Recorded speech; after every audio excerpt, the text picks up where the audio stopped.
Hey, salut, c'est Pete du blog apprendre-à-dessiner.org. Une petite introduction au digital painting. Donc là, je viens d'ouvrir la version de Photoshop, la version CS6. Donc c'est la version anglaise. Je suis désolé pour les francophones qui ne connaissent pas l'anglais. Vous pouvez quand même suivre la vidéo en suivant ce que je fais. Donc première chose, c'est que je vais ouvrir un nouveau document. Donc là, il faut aller dans Fichier, Nouveau. Alors j'ouvre toujours mes documents. Alors là, c'est pas les bonnes proportions, mais j'ouvre toujours mes documents à 300 dpi. Donc c'est des pixels par pouce.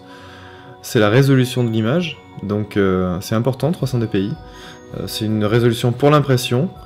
Alors si vous faites de l'illustration et que vous avez envie d'imprimer votre illustration, c'est 300 dpi minimum. Vous pouvez monter jusqu'à 600 dpi. Si c'est pour du speed painting, vous pouvez laisser à 72 dpi, c'est la résolution de votre écran normalement.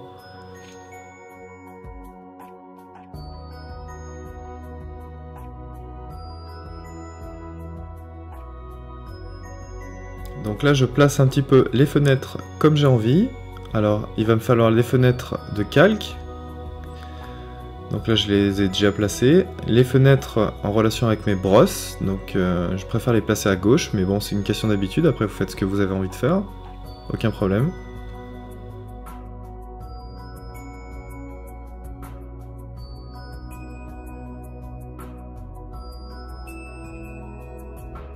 Donc là je ferme toutes les fenêtres qui ne me plaisent pas.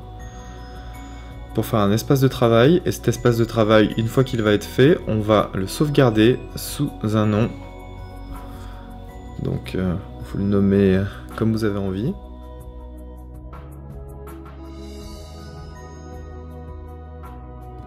Voilà, donc là, mes calques à droite. J'augmente un petit peu la taille en hauteur parce que les calques vont s'empiler, donc ils vont être les uns sur les autres. Et ici, tout ce qui est en relation avec mes brosses. Donc ça, c'est la barre des outils. Je préfère la mettre par là, parce que c'est plus pratique pour moi de l'utiliser avec une tablette graphique. Parce que parfois, les limites de la tablette graphique sont un petit peu capricieuses, on va dire. Donc je préfère la déplacer un petit peu par rapport à la fenêtre. Celle du haut aussi. Et vous avez vu que dans les menus il y a des choses qui sont surlignées, ça c'est parce que je suis toujours dans l'espace de travail débutant.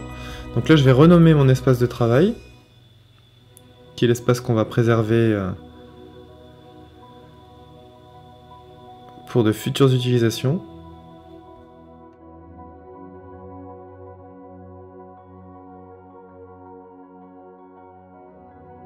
Voilà, j'ai nommé débutant digital painting, mais bon après... Vous nommez ça comme vous voulez. Vous avez vu qu'il y a beaucoup de menus, il y a beaucoup de choses, donc n'ayez pas peur au début, c'est pas grave, Photoshop est comme ça parce que Photoshop est utilisé par les photographes, est utilisé par un petit peu tout. Donc là je viens de sortir à la fenêtre des couleurs, donc ça va nous servir quand même. Alors je préfère bien sûr utiliser depuis la version CS5, si je ne me trompe. Il existe la roue chromatique, donc je vous montrerai dans une autre vidéo comment appeler la roue chromatique, mais pour l'instant on peut utiliser ces curseurs de couleurs, donc ils sont classés en 3 petits tiroirs, donc la teinte, la saturation et la lumière.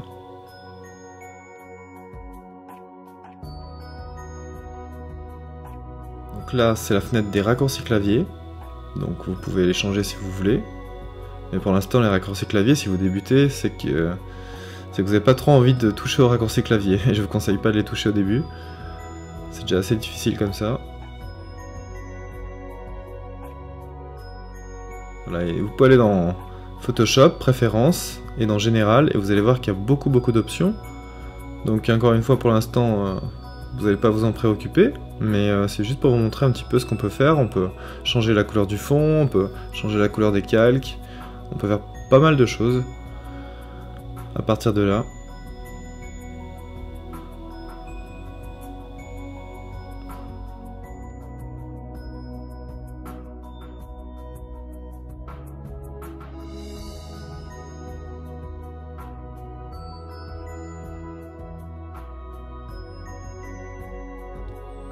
Donc concernant la fenêtre des couleurs, donc on peut appuyer sur le petit onglet en haut à droite et régler de différentes manières. Moi je préfère régler par teinte, saturation et lumière, mais vous pouvez faire d'autres choses. Si vous êtes graphiste, vous pouvez, et que vous avez l'habitude, vous pouvez laisser avec des couleurs du web, mais je vous le conseille pas. Parce que là c'est quand même du digital painting, donc on va avoir besoin de toute une gamme de couleurs. Et le maximum qu'on peut. Bien que parfois ce soit un piège, mais il faut commencer par un début, donc il faut commencer avec le maximum de couleurs, et puis on verra ensuite.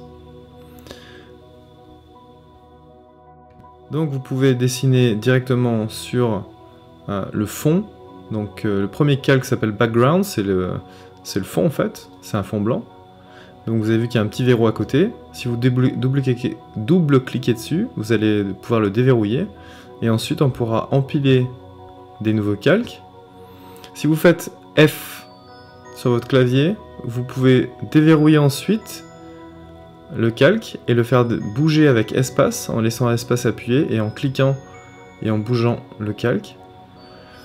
Si vous faites un clic droit, vous allez pouvoir appeler donc la fenêtre des brosses donc, et régler le diamètre.